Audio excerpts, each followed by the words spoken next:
Okay. Hi, everybody that's watching this video. My name is Jason Norman. I am the Programs and Events Coordinator at the Writers Guild of Alberta. We've been doing these virtual readings with finalists for the Alberta Literary Awards. And today we are talking to another group of finalists. So we're trying out something different. We're trying out this recording and we're going to see how it works. So my first reader is going to be Palo De Costa. You can say hi, Paulo, if you're there.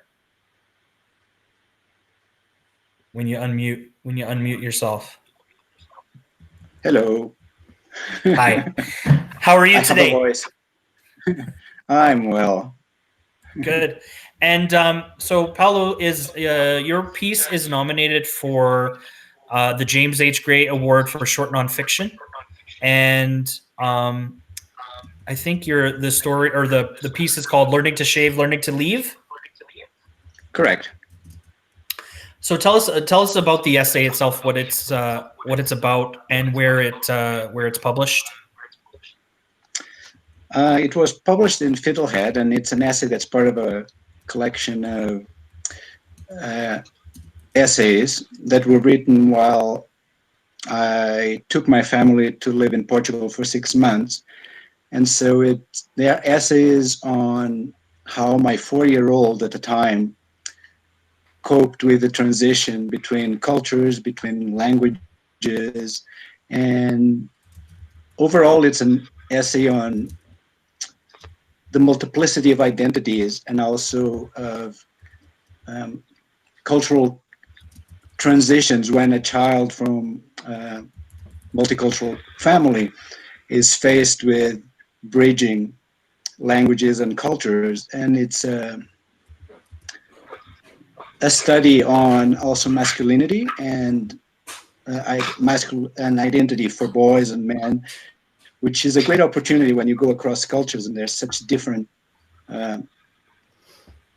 outlooks on, what a masculine identity might be. So there were incredibly wise moments for all of us because 3 generations of men, my father is in his 80s, so there's some tender moments in the collection.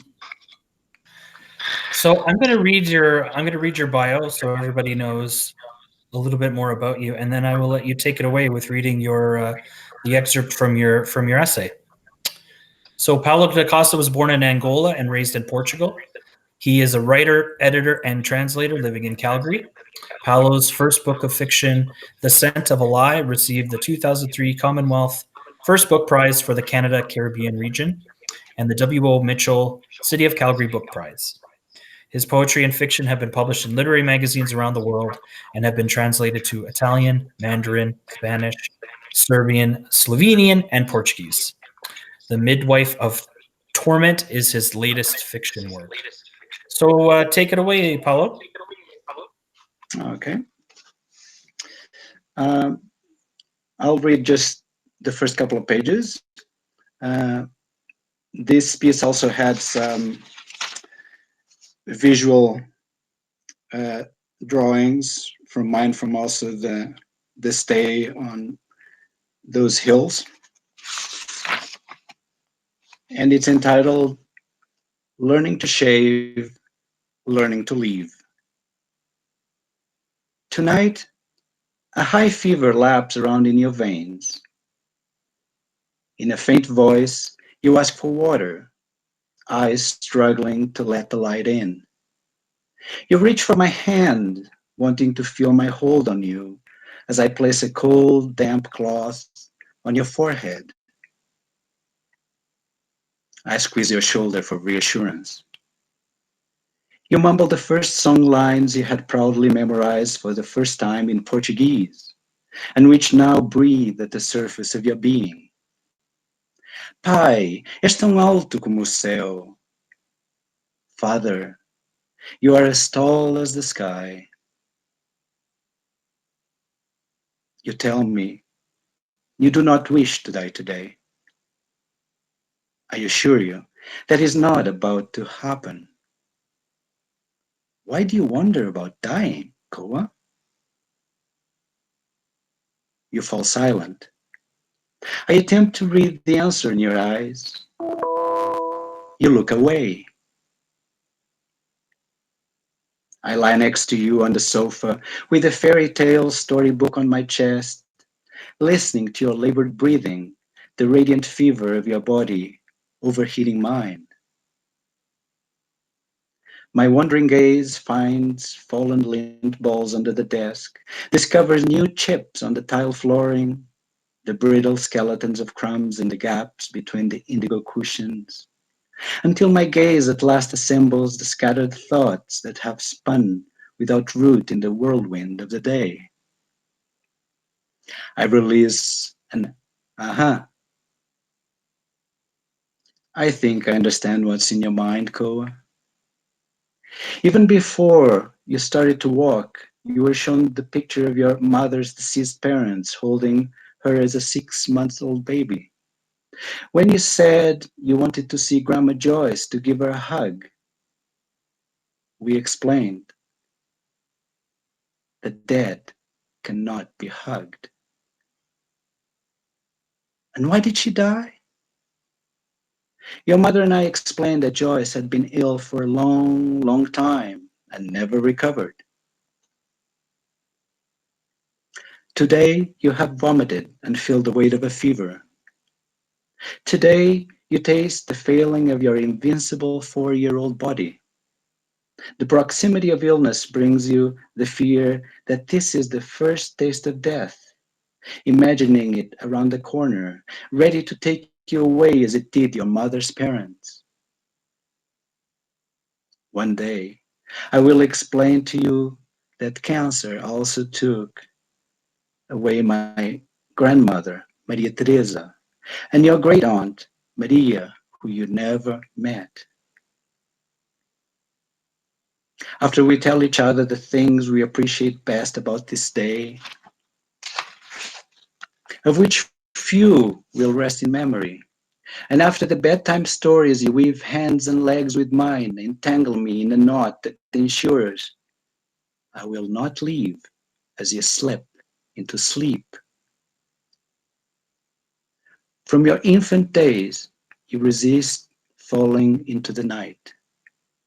I imagine you experience slumber as a type of death to your mind, the light vanishing as you close your eyes, the eyelids teetering on the edge of consciousness, and you about to disappear.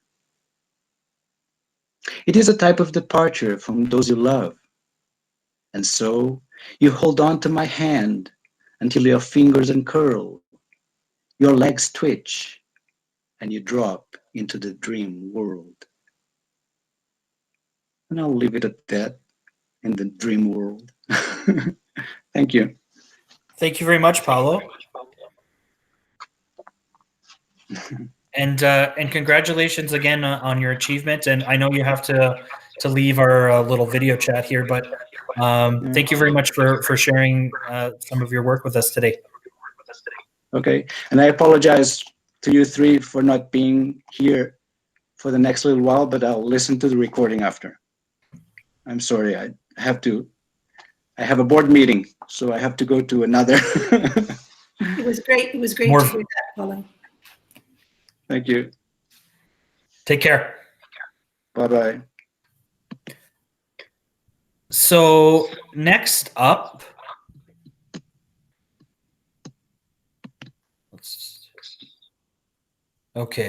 next up is Rianne Haynes. Rianne, can you see me? Can you hear me? I can see you and I can hear you. Excellent. So I'm going to read your bio and then we're going to chat. Okay. Okay. So Rianne Haynes is nominated for a John White, or is a finalist for the John White Memorial Essay Award. And Rianne Haynes is an award-winning and occasional best-selling multi-genre author of 4 traditionally published books. She's had work published through various mediums across Canada, the USA, and the UK, and has toured across Canada. She is the co-host of the poetry podcast Let's Get Lit, was the 2018 feature artist for Capital City Press with the Edmonton Public Library, and a past writer-in-residence at Audrey's Books. Rianne is a 2019 Edmonton Artist Trust Fund Award recipient. Hello. Hello. Sorry, I have to go back and forth on screen, so I'm always happy when people can still see me and hear me. So the John White Memorial Essay Award is a little bit different than the other Alberta Literary Awards because the jury reads the submissions blind. They don't know. They don't know who's obviously submitting them. They don't know who they're reading, and even the work itself can't really have too many clues as to the person that's submitting the work. And I think the idea behind this award has been to encourage writers that have some experience with publishing in other areas to kind of encourage them to experiment a little bit and to go outside of their comfort zones. And so when they do that, their work will be read anonymously, so that it's not kind of like, oh, this is Rayanne writing this. They're expecting something that maybe they get or they don't get, or the weight of those expectations is kind of not there. So is that what you kind of felt like when you submitted this piece? Is that it would kind of be read with this blank slate, sort of? Maybe. I mean, I don't really know if I even thought that. I just thought that this was a piece that was unpublished, that I felt was strong and that I felt was important, the material. And so I thought it was worth a try. I didn't really have much more thought behind it than that. Well, I mean, it goes both ways. I know a lot of people go, well, this is unpublished and it fits the word count, so let's do that too. But I think it's interesting when I read the description of the award itself, and that it's meant to kind of put everybody on this level field. So I thought that was interesting. And so the title of your piece is This is Normal. This is Normal. And tell us about what it is about. So it's a piece that's really about a few different things. It's about depression. It's about suicide or suicidal behavior. It's about concussion, and it's about how our lives can change like that before we even know what's going on. And it's about family and how we try to survive what we think is unsurvivable. And are you reading the whole piece for us today, or just a bit? I think I'm going to read about 3/4 of it. I'm not going to read because I want to stay within within time. So yeah, I'll just kind of start. I thought, what should I do? But I think I'll just go from the beginning and go about 3/4 of the way through. Yeah. Okay. Well, that sounds really good. I will let you take it away. Okay. And I do really thank the jury. I don't know who they are, but I thank them for acknowledging and believing in this work, and that sometimes the really hard stuff is worth acknowledging and celebrating as well. So concussion is a shadow, a pollutant, a darkness feeding shame, feeding anxiety, feeding an angry beast, feeding fear. Nowadays, I am afraid all the time. I am afraid of walking down the stairs. I'm afraid of phone calls and voices cracking on the end of the line. I'm afraid of self-medicating. Mostly, I'm afraid that if I talk about brain injuries and depression and prescription drugs and suicide, it will devalue the struggle, because depression is complicated and messy, and my son is not who he was, and neither am I. I was chatting with a friend when the impact occurred. It was 2016. While playing soccer, my youngest son, the team goalie, took a soccer ball to the face that immediately dropped him to his knees and knocked him out for about 10 seconds. He was 16. 16-year-old boys kick balls hard. I did not see the ball connect. The gasps of everyone around me, his name being shouted by another mother, turned my head. His body on the ground, motionless, out cold, head at an odd angle. The referee halted the game and the coaches took to the field.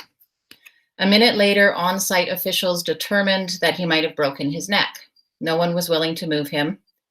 By the time the ambulance arrived 6 minutes later, my son had begun mumbling incoherently.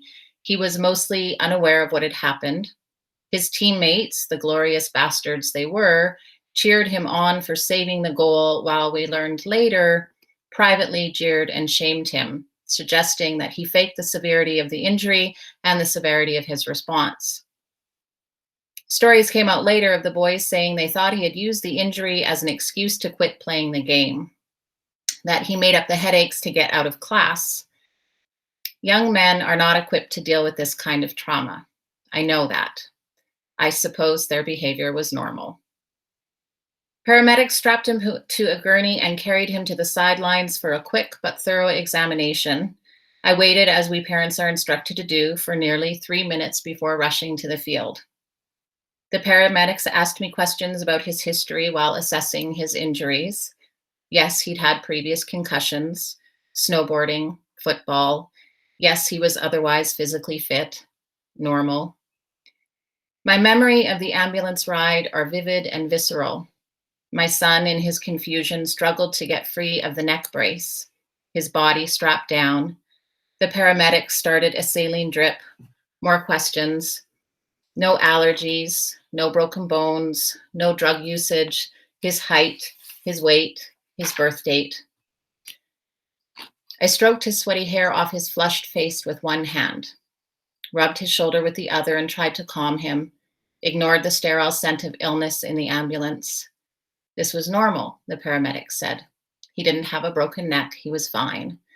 At the hospital, they rushed him into emergency. It may have been because he was struggling against the straps holding him down, his face turning blue with a frenzied rage, him yelling to be let go. The doctor diagnosed him with a mild concussion.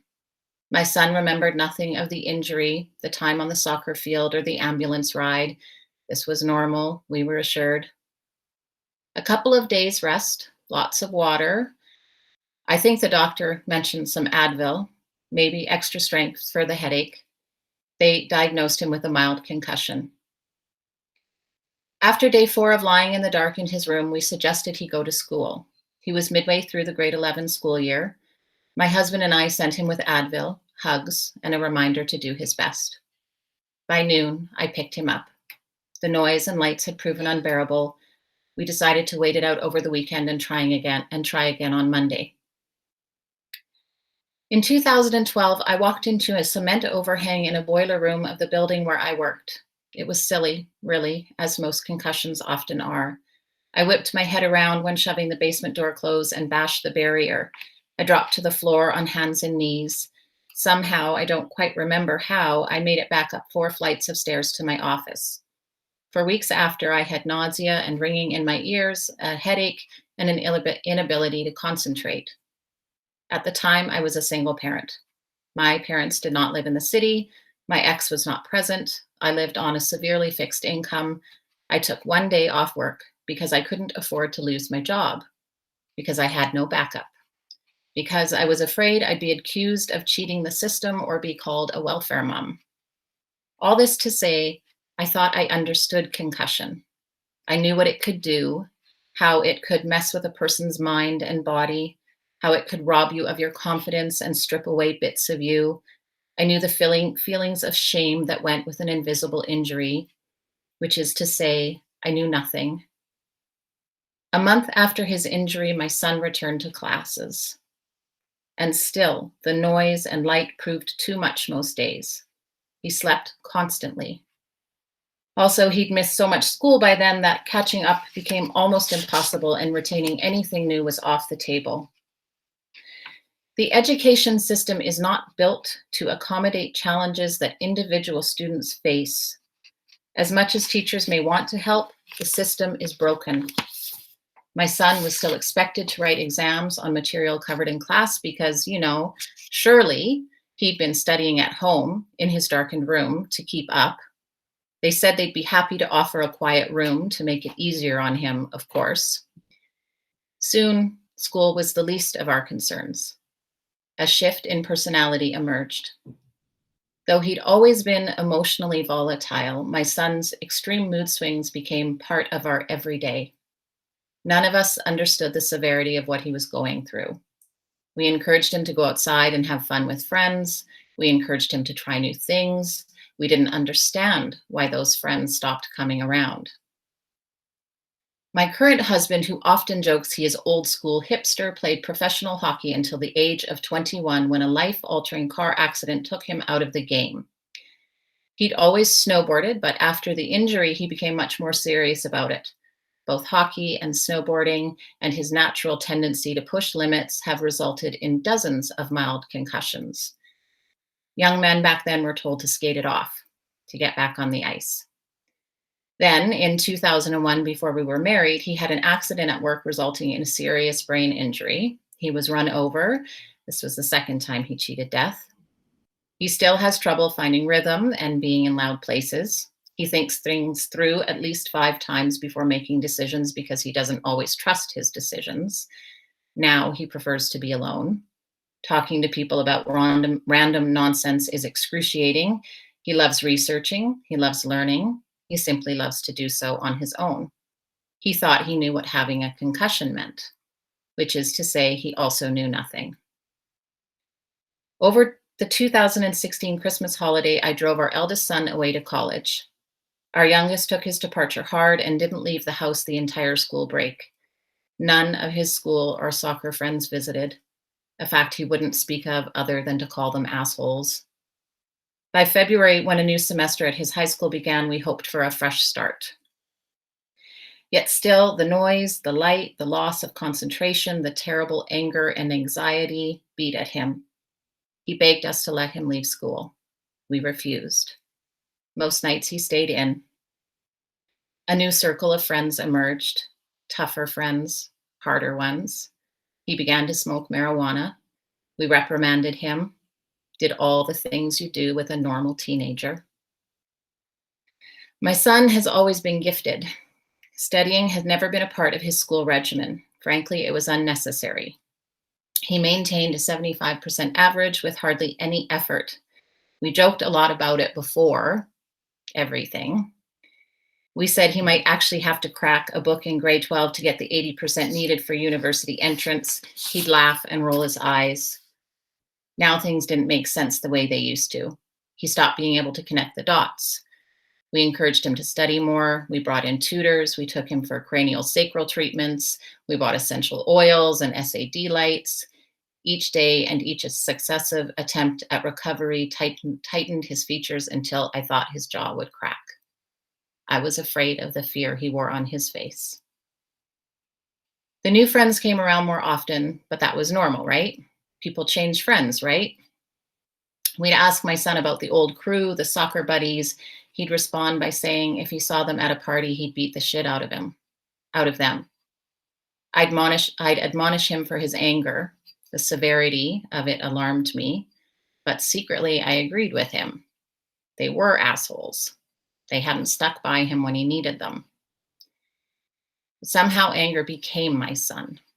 His face changed. I remember visiting his school once to teach a poetry class, and I saw him in the hallway. He didn't notice me. Every line of him hard and brittle and broken. Any softness he'd had bled out on the floor. That couldn't be my son. There remained not a glimmer of gentleness or peace, and I could not fathom the unbearable weight he carried. As a mother, how could I ever hold that for him? I liked a few of his friends. Sometimes they made him laugh. They brought pizza over. They played with the dog. The glimpses of dysfunction, their hardness, were easy to ignore. They stuck with him, so who was I to judge? My husband saw what I did not. I ignored his warnings. My son's new friends accepted this version of him, the version who lived with a broken brain. I was so grateful that he had any friends at all, but it was hard for me to watch him live life as a prisoner, fighting something I couldn't understand. I reminded him that his brain would repair itself. We just had to let it take its time. This waiting was normal. We didn't name it, this change in him, as depression. In November of 2017, My son walked past me up the stairs from the basement TV room to go for a drive. Anger etched in every step. I let him go. I let him fucking go. Friends from his old crew called me 5 minutes later to say he'd posted on social media that he was going to kill himself. There's a special emoji for it now. A skull and crossbones, a peace out world symbol. All the kids knew what it meant. And I'd let him walk up those stairs. Fear lives inside my every breath now. Because of course we'd seen it coming. Of course we hadn't seen it coming. And I will leave it there. Thank you. Thank you, Rayanne. That was beautiful. Thank you. Thank you for sharing it, and thank you for and congratulations on your achievement this year, and thanks for reading the piece for us tonight. That sounded great. Thank you. Thanks so much. Marina, are you there? Here I am, Jason. Hello. Hello. How are you today? Well, I hope you are not going to ask me to read anything after that. I'm sorry, Rayanne. No, I'm just going to have to find the story and finish the story before I can do anything. Thank you for reading. Yeah, well, I'll just take a pause and we'll just find out how the piece ends. I'll send you all a group text. Thank you. So, Marina, you are nominated for a couple awards this year. The George Bounier Award for Fiction and also the Robert Crouch City of Edmonton Book Prize. And so I'll read your bio and then we'll chat some more. Okay. So Marina Endicott's novel Good to a Fault was a finalist for the Scotiabank Giller Prize and CBC Radio's Canada Reads and won the Commonwealth Writers' Prize for Best Book, Canada Caribbean. Her next, The Little Shadows, was shortlisted for the Governor General's Award and longlisted for the Giller Prize, as was Close to Hugh. Her latest, The Difference, was one of Globe and Mail's best books of 2019. She has lived in Alberta for 29 years and teaches creative writing at the University of Alberta, U of T, Humber, and the Banff Center for the Arts. So, Marina, tell us about The Difference. What is this novel about? Well, that's always, if I could have told you what it was about, I wouldn't have had to write the whole novel, I always think. However, I will make a stab at it. So the book follows half-sisters, Kay and Thea, who have lived in Southern Alberta residential school run by their father for all of Kay's life. When he dies and Thea returns to Nova Scotia to marry the captain of a clipper ship who she's been engaged to for 10 years, 12-year-old Kay goes with them. And because Thea will not abandon her when her nightmares become too bad to stay with family, Kay goes along on the ship, the Morning Light, leaves the new world of Nova Scotia for the even newer world, journeys even farther into the South Pacific, sailing around the world through a wilderness of new sensations and wonders. And she's there when her sister Thea buys a small boy, a benevolent crime that forces Kay to decide between traditional ways of thinking in her culture and what is right.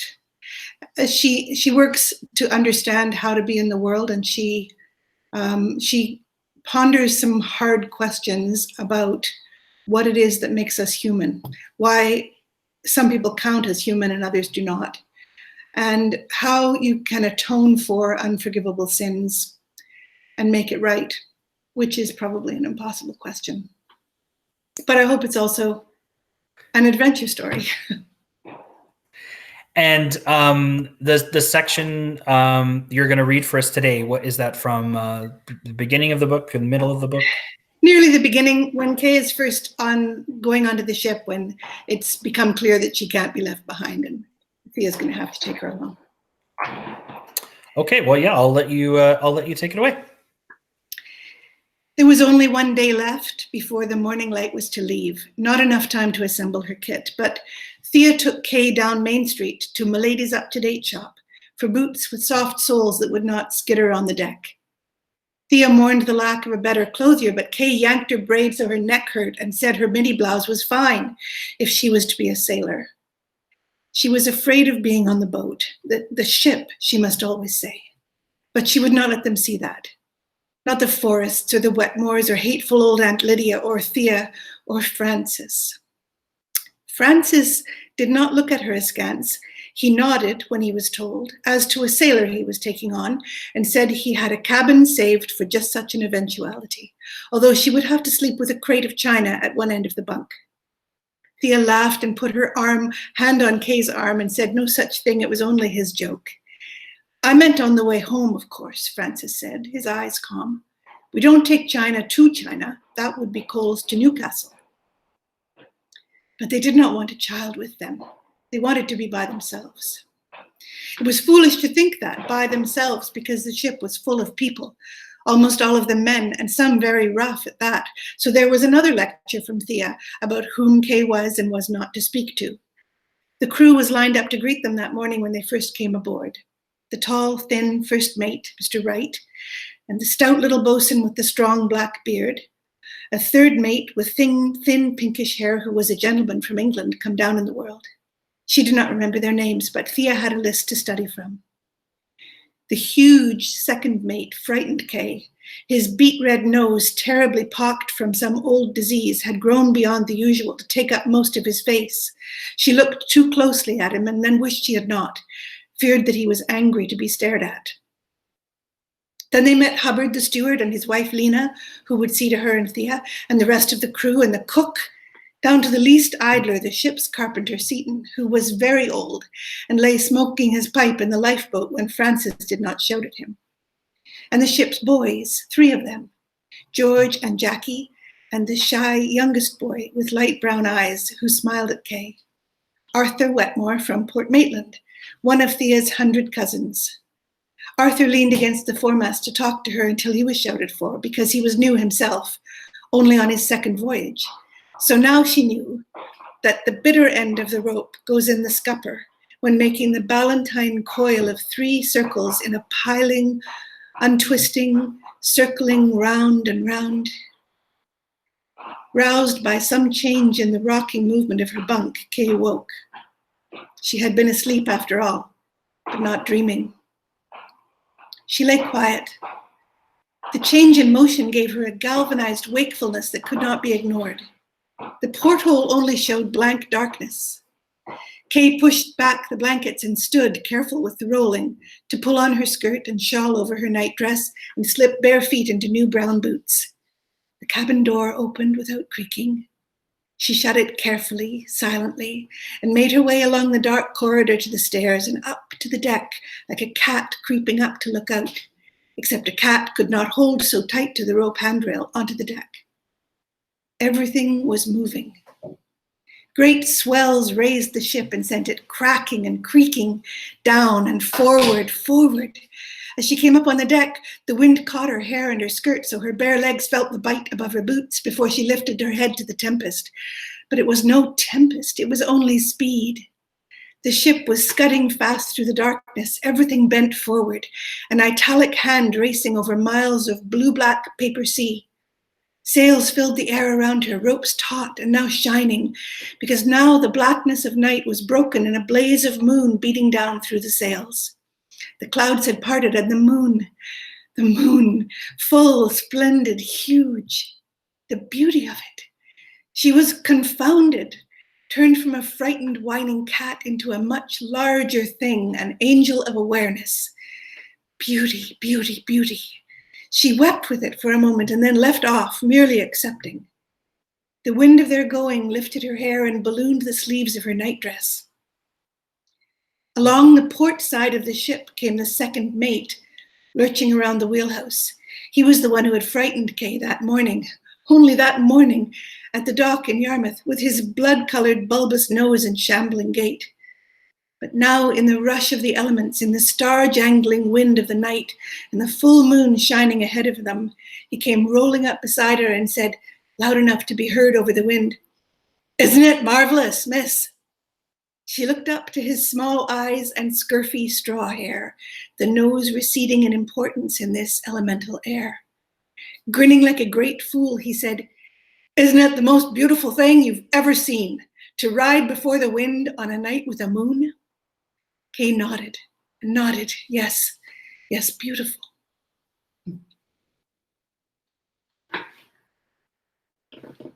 Thanks. Thank you so much. That was great. Are you getting used to these virtual chats and calls and meetings? Oh, I'm getting used to the meetings, but this is the first time I've tried to read at a virtual one, so it's interesting to see how we adapt and figure out what's the best way. The Zoom meetings are getting extremely tiresome, and I think they're so exhausting because we're used to picking up 1,000 clues from each other and from the audience, and now you're just basically performing in your own room, and you feel like a fool, but still, we do it anyway because it's the only thing we can do.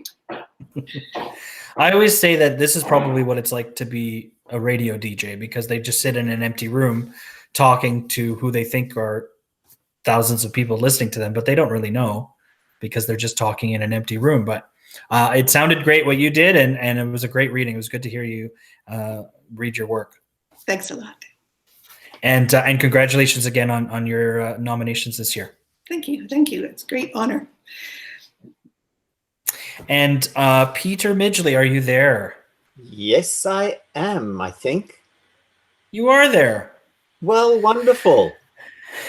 How are you today? How's your long weekend going? If that has any meaning at all anymore. You know, I'm a freelancer. Weekends don't count. I've spent the weekend doing chores. How's that? Exciting. Like a good Albertan. Yeah. Okay, I'm going to read your bio and then we'll talk a little bit more. So 30 years working as a festival director, freelance editor, university lecturer, managing editor, acquisitions editor, clerk of court, bartender, janitor, and door-to-door salesman, and some other unmentionable jobs, has given Peter Midgley enough material for 12 books for children and adults. His latest book is Let Us Not Think of Them as Barbarians from New West Press. And you can find him on his website, which is www.midgley.ca. Hey, that was good that was still available. Yeah. Yeah. So tell us about Let Us Not Think of Them as Barbarians. Oh, wait. First of all, I have to say, so this Peter is a finalist for the Stephen G. Stephenson Award for Poetry. So obviously, Let Us Not Think of Them as Barbarians is a collection of poetry. And tell us a little bit about where this title comes from. It is set against the backdrop of multiple wars and a genocide. This book, Let Us Not Think of Them as Barbarians, is, I always like to think, most of all, a love story to my country of birth, as well as to the people who live there and who fought for independence. So time becomes fluid as the two lovers, Dragfoot and Woman, search for each other in the wreckage of colonialism, frankly. They become soldiers, prisoners, wanderers, borders dissipate as they move across the oceans and the deserts and search for that most elusive of chimeras, peace. And so amidst all of this turmoil, they hopefully find each other. And as the story progresses, these two people have to deal with their implication in the past and build the resilience necessary to face a future together. And well, I will just let you take it away then. If you have some poems to read for us. I do. I have 5 short poems. Some of the poems are much longer, but I'll just stick to 5 short ones. Dragfoot finds a body. Dragfoot feels his way around the splayed body for secrets. Against the ramparts of her ribs, each stone and each cry lies bared. On this rosary he counts every wheel, those that came before and those still to come, the gaping wound of his present. With his hands he eyes every gap, rebuilds memory. Dragfoot reaches each stone into place. In the present of her body he finds the eternity of her hand as guide. Dragfoot leans against the wall, traces his fingers like a blind healer across her. She traces her hand, the hand of a builder across each rock and each stone. They feel the roughness of the earth in their skin, in her hands. They stack in haste, hungry, without the careful measure and fit of a mason. He feels her walls crumble. She feels him flooding her. She seeps into him. Her skin is rough against his. Her tongue laps against him with knowledge. The earth needs a pacemaker. The earth needs a pacemaker, a two-stroke lister to pump blood. To the north, there's water underground, and the heart draws deep, close to the earth's warm skeleton. Yet Dragfoot avoids the vein, aims for the southern bypass. Thus, we write around history. The weight of airmail.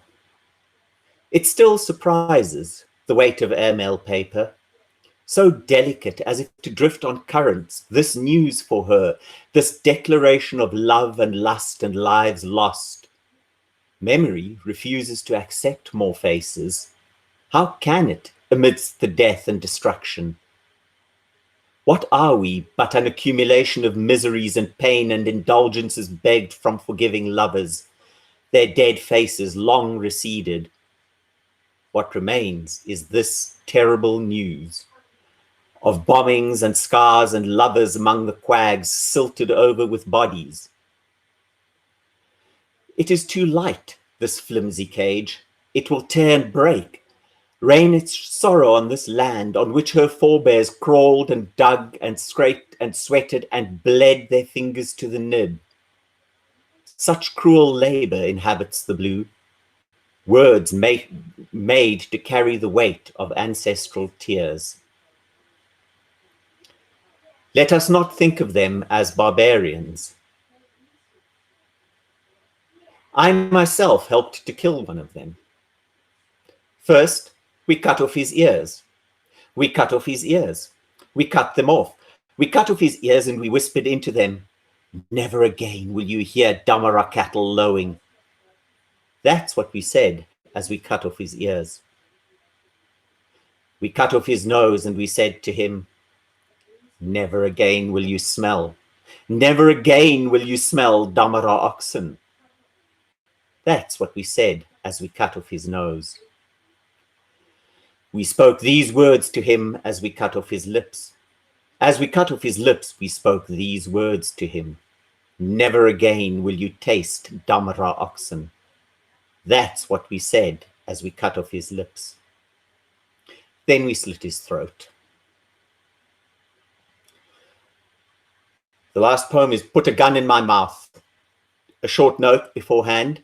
Mandume Yan Demufayo was the last king of the Kwanyama, who formed part of the Owambo people of northern Namibia. In 1917, he took his own life during battle rather than to submit to colonial rule. Put a gun in my mouth, put a gun in my mouth, put a gun in my mouth, I want to take aim. Put a gun in my mouth, put this gun that fought alongside Mandume, put this gun, put it in, put this gun, put this gun in my mouth, put Mandume's gun in my mouth. I want to fire with words when bullets fail. Thank you. Thank you, Peter. That was great. I want to thank everybody that's joined me today to read your work. I'm just thank you for making the time to get together, to come and read for us. And I'm glad we're able to share these videos online and all the places that we're trying to get them out. So, and if all goes well, this video will also be on social media shortly, and everyone will be able to want to watch it. And I have lots of plan Bs and contingency plans. So if everybody's still there, I'll let you say goodbye one more time, and then I have one more thing to do before we end. But I'll just say good night. If you want to say goodbye, you can unmute. And Goodbye, you guys. What a lovely evening to read with all of you. And it's really a wonderful privilege to be able to hear you. I'm in Toronto right now looking after my mom and dad. So it's really, I wish I was in Alberta. Well, we Thank you for staying. Thank you for staying up late, Marina. Of course. Yeah. Well, thank you all, and thank you for your lovely readings. Both Marina, your book is wonderful, and Rayanne, yeah, your piece, just wow. Yeah. So thank you. Thank you so much. Thanks, Jason. Yeah. Thank you, everybody. Thanks, everyone. It's an honor to be with you all tonight. Good night. Good night. Night. And as everybody leaves, what I'm aiming to do next is when we show these videos on social media, we have a video that was pre-recorded earlier from one of our Gwen Ferris Ringwood nominees for drama, Tara Bagan. And so if all goes well, her video of her reading from her play Honor Beat will appear right after I'm done talking. So I will give her a brief bio. Born and once again residing in Niitsitapi country, Tara Bagan is a proud, oh my God, I'm not going to say that right, Nalakapamuk, an Irish-Canadian half-breed. She has written 28 plays. Currently, she co-helms Article 11 with her most cherished collaborator, Andy Morrow. A11 has brought Indigenous activist artworks around Turtle Island and to Scotland and New Zealand and Australia. Bagan is a Dora and Betty nominee for acting, with a Dora win for writing. Also, Tara Bagan gives a quick intro when she reads from her work, and she wanted to mention this because it doesn't appear in the video. Tara sends sincere regrets that she neglected to acknowledge Métis Region 3 when giving thanks for living in Calgary. So once again, thank you all for listening to this portion. We'll have a video with Tara Bagan, and if that all works. So thanks again. There should be an announcement on the Alberta Writers or Alberta Literary Awards, what we're going to do with the presentation of the awards and everything. Hopefully, maybe something will be coming out this week. So stay tuned for that, and thank you all again for watching.